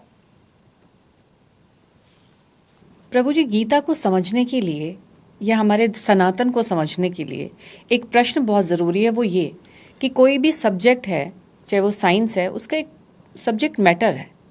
हमारे सनातन का सब्जेक्ट मैटर क्या है? एक्चुअली अध्यात्म का जब सब्जेक्ट मैटर जो है वो है कि कोई भी चीज़ हो, जैसे कि माइक है, कुछ भी है, तो इसके पीछे होता है कि इसका पर्पस क्या है। ठीक है ना जी। बाकी चीज़ें सब सेकेंडरी हैं कि ये चलता कैसे है, बेस्ट उपयोग कैसे किया जा सकता है। परंतु पहली चीज़ ये है, उस पर्पस, इस माइक का पर्पस है कि हमारे साउंड को कन्वे करे, है ना जी। तो इसी प्रकार से इस सृष्टि का पर्पस क्या है, ये फिजिक्स का सब्जेक्ट मैटर नहीं है, ये केमिस्ट्री का सब्जेक्ट मैटर नहीं है। ये सब्जेक्ट मैटर है किसका? स्पिरिचुअल नॉलेज का, आध्यात्म का, कि ये सृष्टि बनी क्यों, ये शरीर बना हुआ क्यों है भाई, ये सृष्टि की रचना क्यों हुई है, इतनी ज़बरदस्त ये शरीर बनाया। आँख देखिए, नाक देखिए, जीवा देखिए, कान देखिए, हार्ट देखिए, किडनी देखिए, लिवर देखिए, सब इतना जबरदस्त बना हुआ है। परंतु कलेक्टिवली, जैसे कि गाड़ी के अंदर क्लच है, ब्रेक है, गियर है, एक्सीलेटर है, स्टीयरिंग व्हील है, सब, परंतु जॉइंटली ये बने किस लिए? गाड़ी बनने के लिए, गाड़ी ट्रांसपोर्ट करेगी। इसी तरीके से सब चीज़ें इतनी बढ़िया बनी है। इस शरीर का पर्पस क्या है? आज हमारा पूरा जीवन निकल जाता है लोगों का, परंतु उनको पर्पस ही नहीं पता कि जी क्यों रहे थे भाई, कि एक दिन मर जाएंगे। क्योंकि आध्यात्मिक विज्ञान नहीं लिया, इसलिए उनको पर्पस ही नहीं मालूम। तो ये शो करता है कि आध्यात्मिक विज्ञान कितना इंपॉर्टेंट है। क्योंकि पहली चीज क्या जाननी चाहिए लाइफ के अंदर, कि पर्पस क्या है। जैसे बच्चे को पर्पस नहीं पता होता, अज्ञानी है वो। जब वो ज्ञान लेता है तो उसको पर्पस पता लगता है कि मैं पढ़ता क्यों। माता पिता बताते हैं कि इसलिए पढ़ना जरूरी है बेटा, ये तुझे ये पैसा कमाएगा, घर बार चलेगा। नहीं तो शुरू में तो उसको पता ही नहीं होता, ABCD सीख रहा है खेल खेल में, जब तो उसको कहते भी प्ले स्कूल है, पर्पस ही नहीं मालूम। तो इसलिए लोग बच्चे जीवन भर बच्चे रह जाते हैं। बच्चे रहने का मतलब है अज्ञानी। किसी कोई मुझे कहता है कि बच्चे जैसे हो आप, तो कोई वो बहुत बढ़िया चीज़ नहीं है। हमारा स्वभाव बच्चे जैसा होना चाहिए, परंतु अज्ञान बच्चे जैसा नहीं होना चाहिए। ज्ञान में तो हमें पता लगना चाहिए ज्ञेय वस्तु क्या है, कि पर्पस क्या है। तो यह सनातन धर्म जो है वो जिसको मैं जीव धर्म बताता हूँ, तो जीव का धर्म क्या है, ये शरीर क्यों मिला है हमें। आज पूरा जीवन निकल गया, पता ही नहीं है। तो ये नॉलेज शुरू से देनी चाहिए। तो भगवत गीता हमें बताती है कि पर्पस क्या है। गाड़ी का पर्पस क्या है, ओनर का पर्पस क्या है। गाड़ी का पर्पस है कि ओनर के पर्पस को फुलफिल करे। इसी तरीके से शरीर का पर्पस क्या है, कि वो आत्मा के पर्पस को पूर्ण करे। परंतु आज तो पता ही नहीं किसी को क्या कर रहे हैं, गाड़ी के चक्कर में लगे हुए हैं, अपने आप को भूल गए। तो ये है हमारे सनातन धर्म, क्योंकि सबका धर्म है एक्चुअली, चाहे कहीं पैदा हो, चाहे अमेरिका में, पाकिस्तान में, चाइना में, सबके ऊपर सनातन धर्म के नियम लागू होते हैं। तो कैसे हम जीवन के पर्पस को पूरा करें? देखिए, जब गाड़ी मिलती है तो हम गाड़ी का ध्यान रखते हैं, क्योंकि अगर आप कहीं ट्रांसपोर्ट, आपको कहीं जाना है और वो पता है कि लोकल ट्रांसपोर्ट तो है नहीं, तो आपको क्या करना पड़ेगा, अपनी गाड़ी को सही रखना पड़ेगा। परंतु आप पूरा जीवन गाड़ी में लगा दें, तो मूर्खता है। तो इसीलिए आध्यात्मिक विज्ञान लेना पड़ेगा। अब मैं आपसे कह दूं कि ये करो और वो करो, नहीं नहीं नहीं। हर चीज़ को, जैसे मैं पहले ही बता चुका हूं, कि हर ज्ञान को एक बेसिक्स होते हैं। जैसे अंग्रेजी का बेसिक है ABCD, हिंदी का बेसिक है क ख ग, मैथमेटिक्स का, गणित का बेसिक है 1 2 3 4।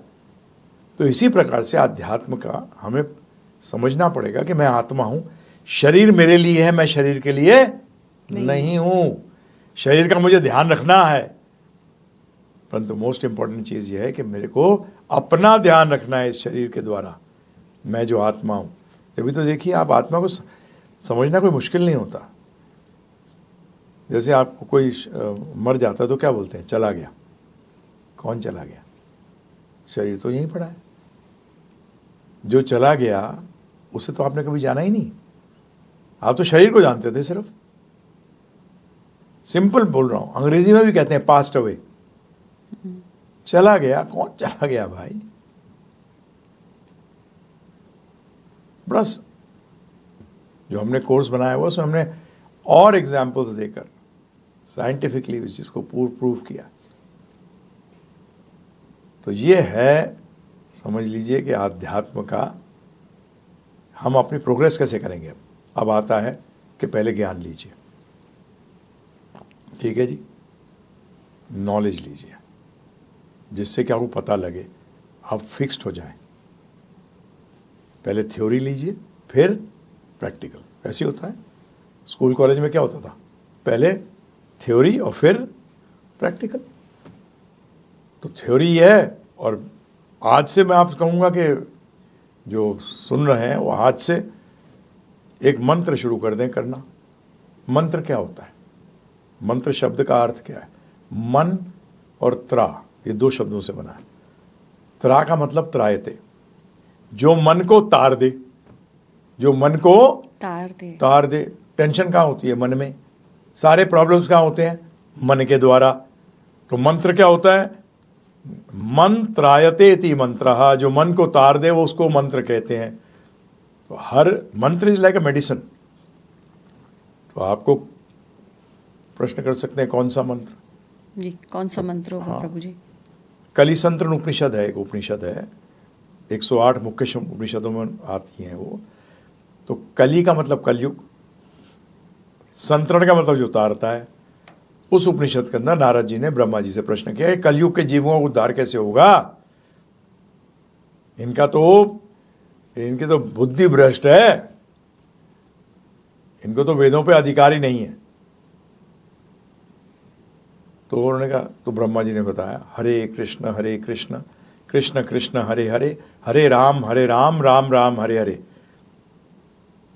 ये जो 16 शब्द हैं, इति षोडशकम नाम नाम कली कलमश नाशनम। कलयुग में जितनी कला है सबको नाश कर देगा। ना तह पर उत्रुपाय, पर उपाय इससे कोई बड़ा है नहीं।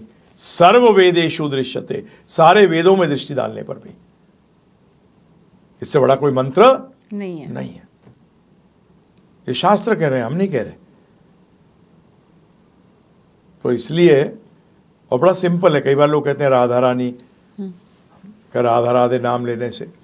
तो हम तो कहते हैं हम तो लेते हैं राधा रानी का नाम ना। अब देखिए, राधा रानी का नाम लेने से कौन खुश होंगी? राधा रानी नहीं, वो कोई नेता थोड़ी है। राधा रानी का नाम लेने से कृष्ण भगवान खुश होंगे। कौन खुश होंगे? कृष्ण भगवान। और कृष्ण का नाम लेने से कौन खुश होंगी? राधा रानी। तो दोनों का नाम लेना चाहिए ना। तो ये हरे कृष्ण जो है ना, हरे का मतलब होता है राधा रानी। ये शब्द से आया है हरि। हरि का मतलब जो सबके चित्त को हर ले, वो कौन है? हरि। और जो हरि के चित्त को हर ले वो है हरा। जैसे अम्बा जब बोध करते हैं तो बोलते हैं अम्बे, ऐसी हरा को जब बोध करते हैं तो क्या बोलते हैं? हरे। तो ये राधा रानी हो गई हरे। तो राधे कृष्ण हो गए ना, हरे कृष्ण। तो लीजिए, हम दोनों खुश करिए ना। अगर आप राधा रानी खुश करना चाहते हैं तो फिर कृष्ण का नाम लिए भी गए तो राधा रानी भी खुश हो ही नहीं सकती, क्योंकि वो कोई नेता नहीं है। नेता लोग खुश होते हैं अपना नाम सुन के। तो ये बताइए, कॉमन सेंस है कि नहीं है? लॉजिकल है कि नहीं है? ब्रह्मा जी ने कोई हमें जो चीज दी है, आजकल पता नहीं कैसे लोग समझ लेते हैं इस बात को, ब्रह्मा जी से श्रेष्ठ है?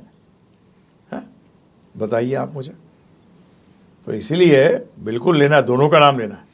क्या इस मंत्र के जाप से प्रभु जी हम पुनर्जन्म के चक्र से छूट जाएंगे? हाँ जी। ये देखिए, सबसे बड़ी बात यह है कि इसका जो जाप करते हैं हम हरे कृष्ण महामंत्र का, तो उच्चारण करना पड़ेगा। क्या करना पड़ेगा? उच्चारण। कलयुग के लिए उच्चारण, संकीर्तन यज्ञ कहते हैं इसको। उच्चारण करें और ध्यान से सुने। खुद भी करते हैं, जब खुद ही अकेले अपने लिए करते हैं तो उसको जप कहते हैं। जब मिलके करते हैं तो उसको कीर्तन कहते हैं।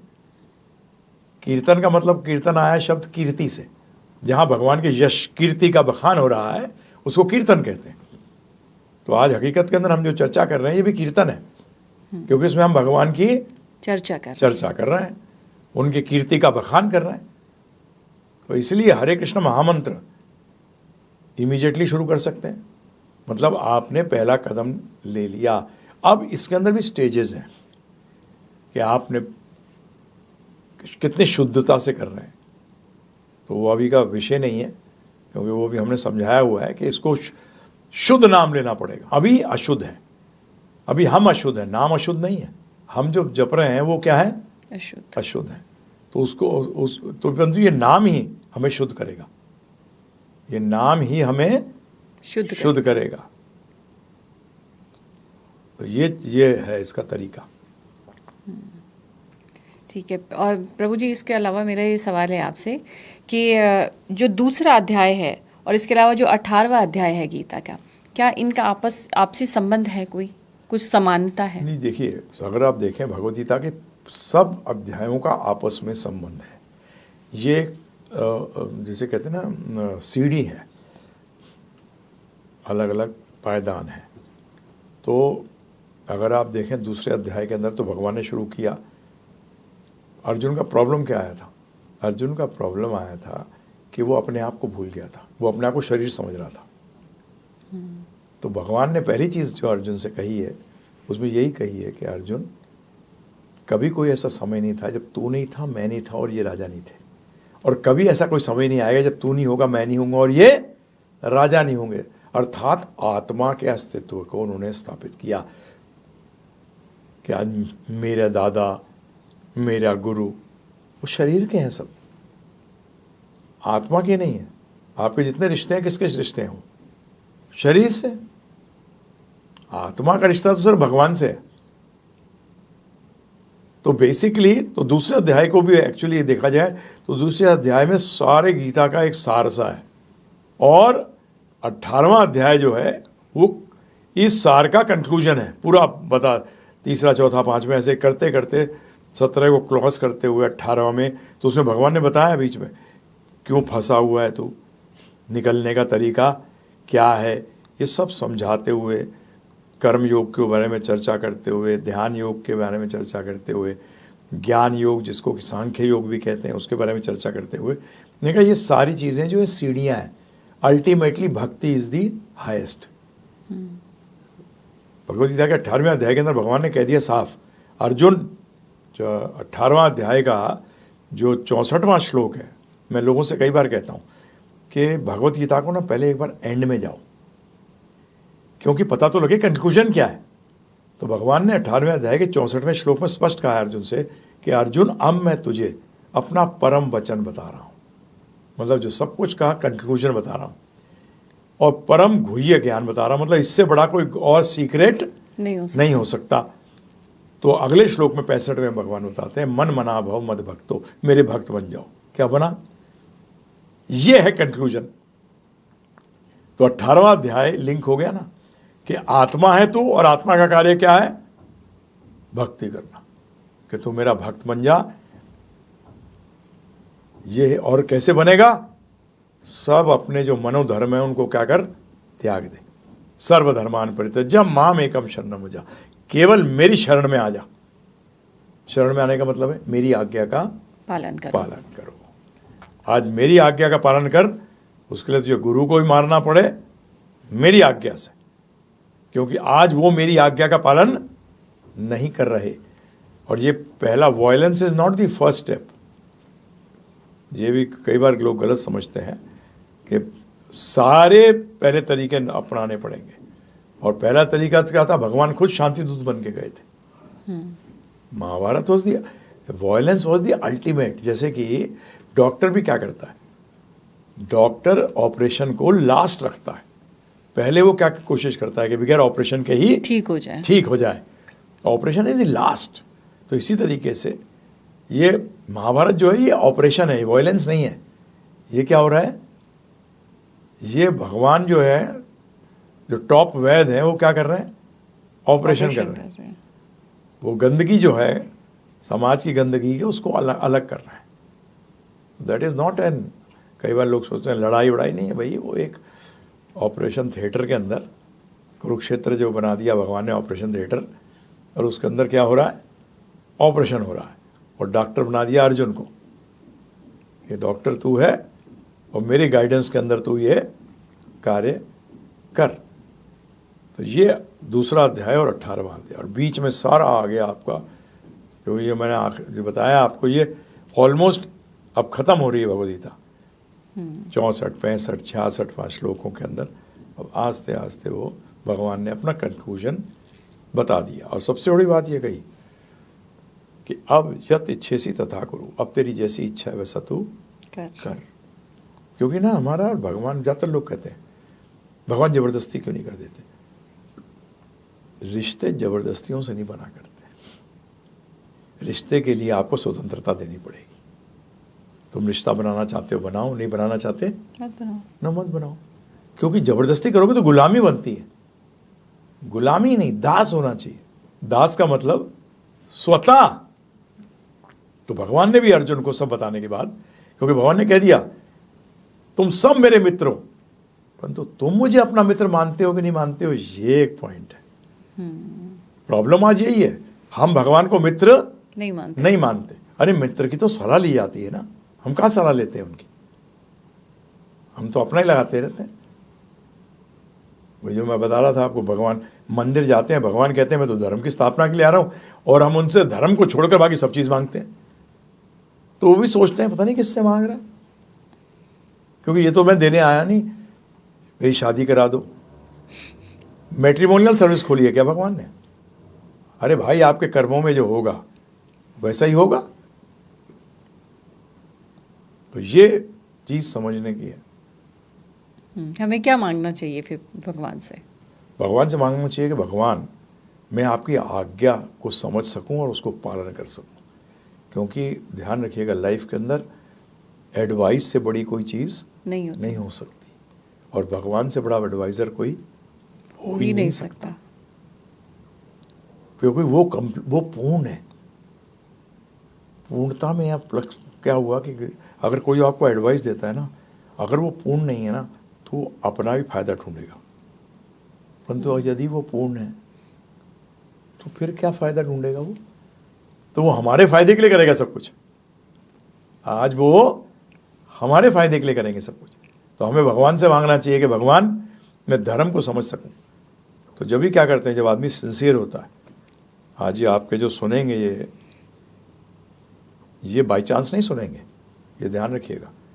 हमसे कोई मिलने भी आता है तो हम कहते हैं तो बाई चांस नहीं आए, तुमने कभी किसी जन्म के अंदर या इसी जन्म में सिंसियरली एक बार सत्य जानने की इच्छा करिए, इसलिए आप हमसे मिले हो कि सत्य क्या है मैं जानना चाहता हूं, या इस जन्म में या किसी भी जन्म में। तब आपकी मुलाकात है। तो आपका जो सुनेंगे भी पॉडकास्ट, तो वो भी कोई बाई चांस नहीं है, अब उनके ऊपर है। फिर भगवान कहते हैं एक बार चांस दे दिया, तूने मांगा था चांस, मैंने तुझे चांस दे दिया। अब आप उसको आगे बढ़ाना चाहते हो बढ़ाओ, नहीं बढ़ाना चाहते मत बढ़ाओ, क्योंकि मैं जबरदस्ती नहीं कर सकता। रिश्ता ऐसा है हमारा, क्योंकि रिश्ते जबरदस्तियों से नहीं होते हैं, रिश्तों के लिए फ्रीडम होनी चाहिए। गीता में बताई गई गुणत्रयी सत रज तम, इसको हम प्रैक्टिकल लाइफ में कैसे उतारें, कैसे प्रभावित करती है हमारी प्रैक्टिकल लाइफ को? सबसे बड़ी बात यह है कि आपने जो प्रश्न किया है, ये तीन, भगवान ने कहा ये तीन गुण जो है हमें बांधते हैं। क्या करते हैं? ये बांधते हैं। गुण का एक अर्थ संस्कृत में होता है बांधना भी, रस्सा। तो उस रस्से से बंधते हैं। तो भगवान ने गीता में बताया है कि इससे निकलना ही तो आर्ट है, इसको यूज करके इससे निकलना। तो बेसिकली जैसे कि हम उदाहरण भी देते हैं कि आप जंगल में चले जाएं और कांटा चुभ जाए, कांटा चला गया अंदर, तो क्या करोगे? फिर एक और कांटा तोड़ो, उस कांटे से इस कांटे को निकाल लो। तो आज इन तीन गुणों का, तीनों गुणों को चूज नहीं कर सकते आप बाहर निकलने के लिए, कांटे को यूज करना पड़ेगा आपको, ठीक है ना जी। पेड़ के अंदर पत्ते भी हैं, पत्तों से नहीं काम चलेगा। तो इसी तरीके से इन तीन गुणों के अंदर आपको सतों गुणों को यूज करना पड़ेगा। तो अब वो गुण कैसे आए, तो बड़ा शॉर्ट में बता दूं मैं आपको। जो व्यक्ति स्वभाव भी इन तीन गुणों के कारण होता है, और ये प्योर तीन गुण नहीं पाए जाते भौतिक जगत में, इनका आपस में स्पर्धा चल रही होती है, कंपटीशन, कभी कोई आगे कभी कोई आगे। तमोगुण वाला व्यक्ति, जो तमोगुण प्रधान होगा, वो गलत को सही समझेगा, सही को गलत। जो रजोगुण प्रधान होगा वो कंफ्यूज होगा कि सही क्या है और गलत क्या है। सतोगुण वाला व्यक्ति जो है, सही क्या है, सत्य क्या है, असत्य क्या है, उसको नॉलेज का लेने का ये सतोगुण है। अब ये आता कैसे है? सिंपल है। जीवन में गुण कैसे आते हैं? जैसा संग करते हो, किस चीज से आप प्रभावित होते हो। संग का मतलब क्या है? प्रभावित होना। किससे आप प्रभावित होते हो? तो आहार पहली चीज, कौन से आहार से प्रभावित हो। अगर आप नॉनवेज से प्रभावित हो तो उसका मतलब आप रजो और तमोगुण में हो, और उसको जितना आप पाते जाओगे उतना आपका स्वभाव जो है वो किस में घुस जाएगा? रजो और तमो में फंस जाओगे। शाकाहारी, मीट, मच्छी, अंडा, प्याज, लहसुन, मसूर की दाल, ये तमो रजोगुण प्रधान है। तो हम क्या बताया था जीवन का लक्ष्य है कि आत्मा अपना संबंध भूल गई है कृष्ण भगवान से, उसको वापस स्थापित करना ये जीवन का लक्ष्य है, ये इस सृष्टि का लक्ष्य है कि जो संबंध हम भूल गए हैं उसको वापस स्थापित करना। तो तमो रजोगुण जो है ये इसके विपरीत है, ये हमें संबंध भुलाने में ज़्यादा कार्यरत रहते हैं। तो सतोगुण में भी हमने मीट, तो रजोतमोगुण में मैंने मीट, मच्छी, अंडा नहीं कहा, सिर्फ प्याज, लहसुन, मसूर की दाल भी कहा। तो ये तमो रजोगुणी प्रधान है। तो हम क्या करते हैं, तो आप बोलोगे अन्न खाते हो तो उसमें भी तो जीव हत्या है। अरे जो ग्रेन है, चावल का हो या गेहूं का हो, उसको डालिए वापस उगता है, उसके अंदर लाइफ प्राण है। तो कैसे बचें? वो आहार अगर वैसा करते हो आप, इन चीज़ों को छोड़ के, तो सतोगुण में तो आते हो, परंतु रजो और तमो भी साथ में होता है, क्योंकि कोई भी गुण प्योर नहीं होता। तो इसलिए हम लोग क्या करते हैं कि मीट, मच्छी, अंडा, प्याज, लहसुन, मसूर की दाल, इसको त्यागने के, इसको नहीं लगाते, भगवान को भोग लगाते हैं, कृष्ण भगवान को, राम जी को भोग लगाकर फिर पाते हैं। तो इसलिए उसको प्रसाद कहते हैं। क्या कहते हैं? प्रसाद। प्रसाद होता है कृपा। प्रसाद का अर्थ क्या है? कृपा। तभी कृपा खाई नहीं जाती, पाई जाती है। पहले लोगों के घर में भी जाते थे ना, तो लोग कहते आइए पाइए, खाइए नहीं, खाना मना है, खा ना मना है, खाने को मना है, पाने को कहा गया, तो बाकी चीज़ों को भोग लगाइए। तो ये तीन गुणों, फिर क्या होता है, भोग लगते ही ये तीन गुणों से परे हो जाता है। तो भगवान कहते हैं तीनों गुणों को मैं हटा देता हूं और तुम्हें शुद्ध सतोगुण प्रदान करता हूं। तो जिससे क्या होगी, मेंटालिटी चेंज हो जाएगी। ये हमारे गुरु महाराज श्रील प्रभुपाद जी अमेरिका गए तो इसी से तो चेंज कर दिया उन्होंने। वो कोकोनट और जो अपना नारियल का बुरादा होता है और मिल्क मेड, इसको मिला के लड्डू बनाते थे, गुलाब जामुन बनाते थे, उसको भगवान को भोग लगा के देते थे। तो जो ओरिजिनल डिवोटीज़ हैं 66, 67 के, वो कहते थे ये खाते ही ये कृष्ण बुलेट्स थी। मन बदल जाता है, भगवान की तरह लगने लग गया, अध्यात्म समझने आ लग गया। जबकि वो लोग तो ये चारों नियम जो हम कहते हैं धर्म के चार स्तंभ हैं, किसी किस्म का अवैध संबंध नहीं, किसी किस्म का नशा नहीं जिसमें चाय कॉफ़ी भी नहीं पीते हम, किसी किस्म का मांसाहार नहीं, किसी किस्म का जुआ नहीं, ये चारों में थे। तो अमेरिकन तो ये चारों के चारों तोड़ते थे, दबा कर छोड़ दिया उन्होंने सब। प्रसाद का देखिए, प्रसाद का वो है, इतना ज़बरदस्त होता है। तो एक चीज़, फिर आप पढ़ते क्या हैं? आज उल्टा सीधा पढ़ते हैं लोग, तो रजो तमोगुण बढ़ता है। फिर क्या आप सुनते हैं? आज ये थर्ड क्लास म्यूजिक सुनेंगे, भगवान का नाम नहीं सुनेंगे तो क्या होगा? उधर ही जाएगा, दूषित होगा मन। तो दूषित जो है, आपने जो प्रश्न किया है, ये दूषित यही है, जो ये तमो रजो सतोगुण जो है ना, यही दूषित करते हैं। तो इससे निकलना है। तो ऐसे आप किससे संग करते हो, किन लोगों से मिलते जुलते हो? देखिए, एक तो होता है मिलना और एक होता है संग करना। मिलना तो आपको पड़ेगा, मिलो, प्रभावित मत हो। प्रभावित हो साधु संगों से, जो व्यक्ति भगवान की बातें करे उनसे प्रभावित हो, और बाकी लोगों से आपको काम करने के लिए मिलना तो पड़ेगा। तो उनसे मिलिए, प्रभावित मत होइए। जैसे कई बार मैं कहता हूँ डिवोटी से, आपको मैं लेके जाऊँ किसी बहुत पैसे वाले घर के, तो उससे प्रभावित मत होना उसका घर देखकर, ये तो फंस जाओगे। तभी तो उसके पीछे चलोगे। जिस चीज़ से प्रभावित होते हो वही तो कार्य करते हो आप। तो भगवान से प्रभावित हो। तो इस प्रकार, तो ये क्या पढ़ते हो, किससे संग करते हो, क्या सुनते हो, क्या देखते हो। आज आप उल्टा सीधा देखोगे तो आपका मन भी वैसे ही होगा। तो ये सारी चीज़ें जो है, इसको बताया गया शास्त्रों के अंदर कि इन चीज़ों से हमें सुनना, सूंघना, जीवा क्या चख रहे हो, क्या देख रहे हो। और ये कई बार लोग कहते हैं नहीं, शुरू में तो दिल नहीं करता, चिंता मत करो।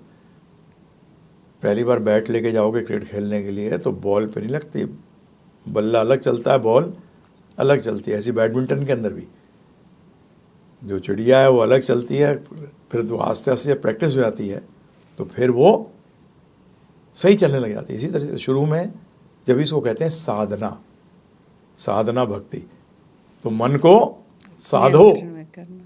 इसी को कहते हैं साधु। जिसने मन को साध रखा हो वो साधु है। साध रखे का मतलब कंट्रोल। कंट्रोल क्यों? कंट्रोल का मतलब नहीं आता ट्रैफिक कंट्रोल में है, उसका मतलब चल रहा है कि रुका हुआ है?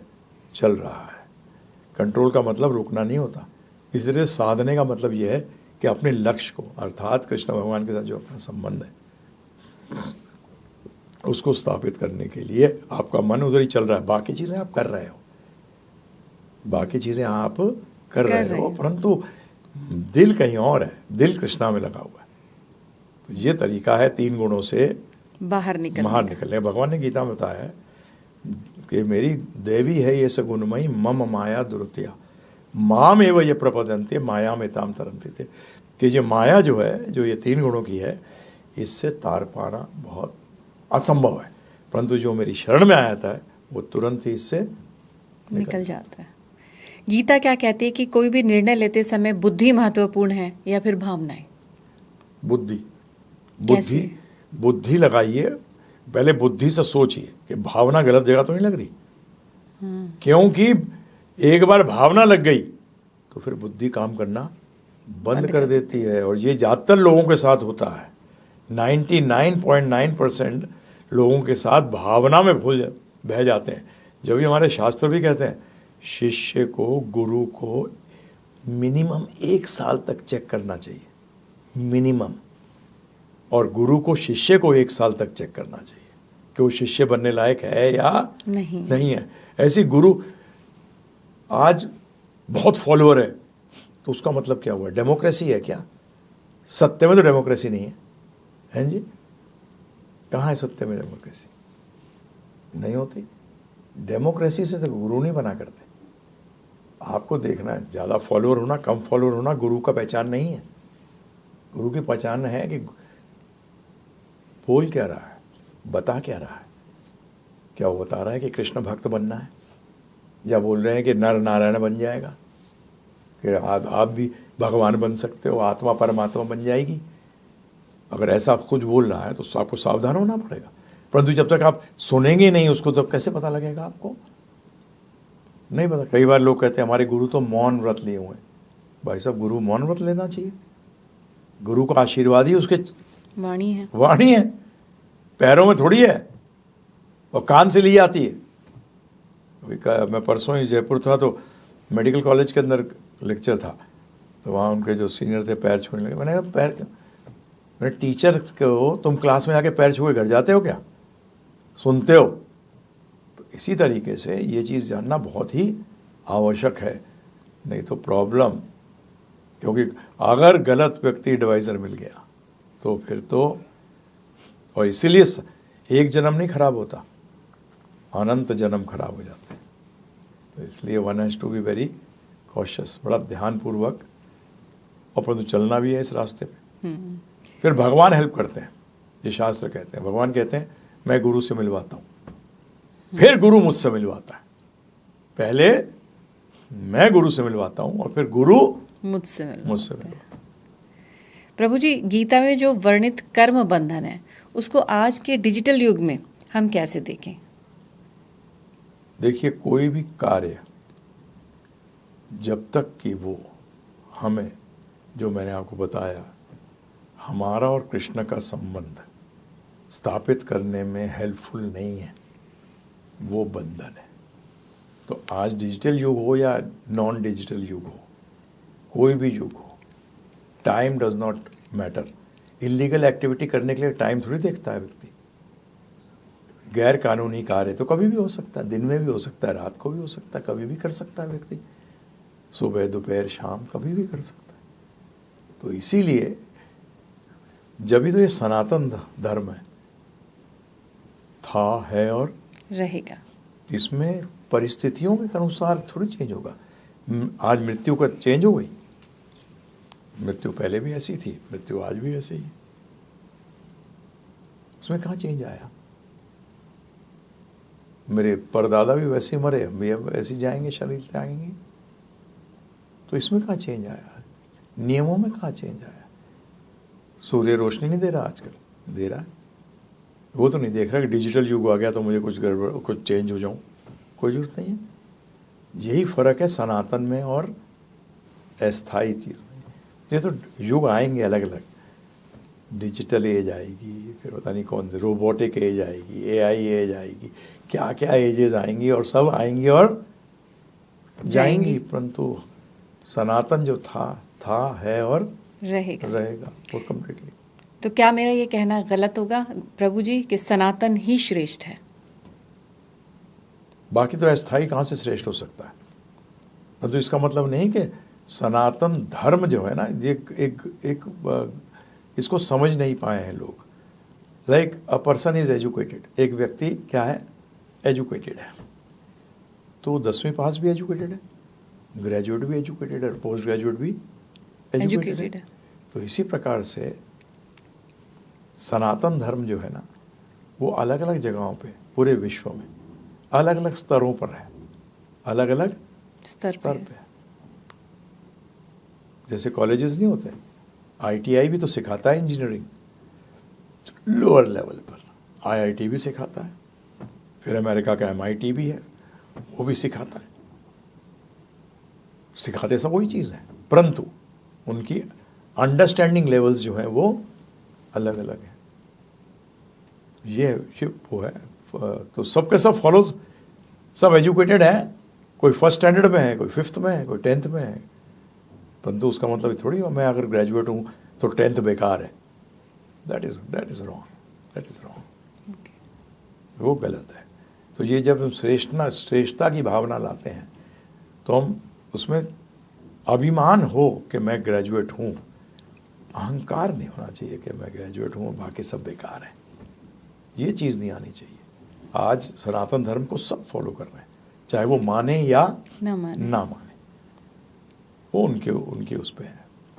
आज एक गांव के अंदर एक व्यक्ति ना कोई पढ़ा लिखा ही नहीं है, एक 8th पास है, वही श्रेष्ठ हो गया? नहीं हो गया। सबसे ज़्यादा पढ़ा लिखा आदमी है साहब हमारे गांव में ये। तो परंतु ग्रेजुएशन भी तो है, 12वीं भी है, ग्रेजुएट है, पोस्ट ग्रेजुएट है, पीएचडी है, सब कुछ है। तो ये चीज़ तो हमें ये अभिमान होना चाहिए, अहंकार नहीं। अहंकार में हम दूसरे को छोटा समझते हैं। अभिमान के अंदर हमारे पास कोई क्वालिटी है, हम उसको, हमारा सेल्फ रिस्पेक्ट नहीं होनी चाहिए। तो ये तो, परंतु दूसरे को छोटा समझना, ये चीज़ें नहीं होनी चाहिए। और प्रभु जी, गीता में इतने श्लोक हैं, 700 श्लोक में से आप किसी एक श्लोक का उल्लेख करना चाहेंगे चलते चलते, जिसमें आपको लगे कि ये श्लोक ऐसा है, या तो लोग उसका भावार्थ गलत समझते हो और प्रचलित बहुत ज़्यादा हो, या फिर ऐसा जिसमें पूरा सार हो? हाँ, वो श्लोक है, बड़ा क्लियर है। भगवान ने उस श्लोक को ऑलमोस्ट 2 जगह रिपीट किया है, एक 9वें अध्याय के अंत में और एक 18वें अध्याय में। मन मना भव मद भक्तो मज्जजी माम नमस्कुरु, मेरे भक्त बन जाओ, मुझे नमस्कार करो, मुझे प्रणाम करो, मैं तुम्हें इस चक्कर से निकाल के भगवत धाम वापस ले जाऊंगा। सार है भगवद गीता का पूरा, 18वें अध्याय का 65वां श्लोक।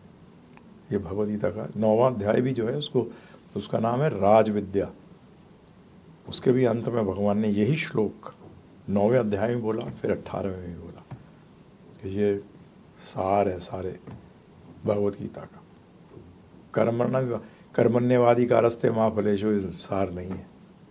जिसको लोग सार समझते हैं वो सार नहीं है। सार तो ये है, दरअसल वो श्लोक सबसे ज़्यादा प्रचलित है क्योंकि लोगों को ना समझ नहीं आ रहा उनको क्योंकि भगवत गीता के अंदर भगवान ने स्वयं बताया है कि मुझे कौन समझ सकता है। 18वें अध्याय के 55वें श्लोक में भगवान कहते हैं, भक्ते माम अभिजानति, भक्त ही मुझे जान सकता है, ध्यानी नहीं, ज्ञानी नहीं, भक्त योगी नहीं जान सकता मुझे। यावन यश अस्मि तत्वता, तत्व से, इन ट्रुथ, तत्व का मतलब क्या होता है? सत्य से मुझे कौन जान सकता है? भक्त जान सकता है, मेरा भक्ति जान सकता है मुझे। ना ज्ञानी ना ध्यानी, तो बताइए आप। तो अगर हम भगवान को जान ही नहीं सकेंगे तो कैसे उनकी जो भगवान को जानने का मतलब सब कुछ जानना, ये है भगवद गीता का सार। बाकी कर्मण्यवादी का रास्ते माप ले, ये तो बताया है कि कर्म कैसे करने हैं, फल से आसक्त मत हो, ये तो सिंपल है। और आगे भगवान ने फिर तीसरे अध्याय में कह दिया कि यज्ञ अर्थात कर्मण्य अन्यत्र लोकोयम कर्म बंधना, कि अगर विष्णु के लिए अगर कार्य नहीं किया जाए तो कर्म बंधन बनेगा। तो अब ये फल की बात आई, यहाँ नहीं लेना, कर्म करना, यहाँ तो कह दिया कि फल को छोड़, कर्म भी अगर तू मेरे प्रसन्नता के लिए नहीं करता तो भी फंस जाएगा। कर्मण्यवादी कारस्तान में तो कह रहे हैं कि फल पे तेरी कोई वो नहीं है, तो यहाँ तो कह दिया कि कर्म भी बेटा तू मेरे लिए कर, मेरे लिए करने का मतलब मेरी आज्ञा के अनुसार कर। ये भगवद गीता है। पता नहीं और क्या कौन सी लोग कहाँ कहाँ से निकालते हैं। तो ये श्लोक आपने बताया।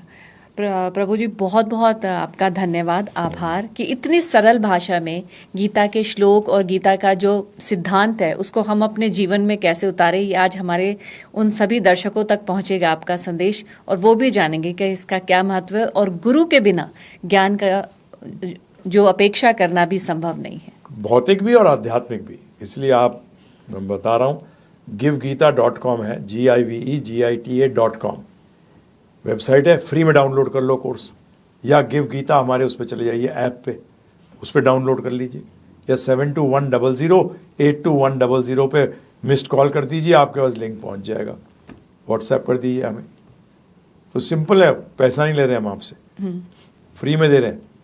आप सब सुखी हो तो कितना बढ़िया रहे ना, सब पे सब सुखी हो तो माहौल अच्छा रहता है, सब दुखी होंगे तो कैसे माहौल अच्छा रहे। बिल्कुल, 45 वर्षों से गीता का प्रचार प्रसार कर रहे हैं, और आज हमारे पॉडकास्ट के माध्यम से भी जितने भी लोग हैं उनमें कुछ भ्रांतियों को लेकर लोग हमेशा कुछ संदेह रखते हैं। आज मेरे ख्याल से वो सब भ्रांतियां दूर हो गई होंगी, और अब आपको नजर आ रहा होगा कि किस मार्ग पर चलना है और क्या वो साधना है, कैसे उस साधना को पूरा कर सकते हैं, गुरु का साथ कितना जरूरी है, ये सभी बहुत ही सरल भाषा में आज आप समझ चुके होंगे। तो आज के लिए बस इतना ही, आज के लिए दीजिए इजाजत, फिर हाजिर होंगे। नमस्कार।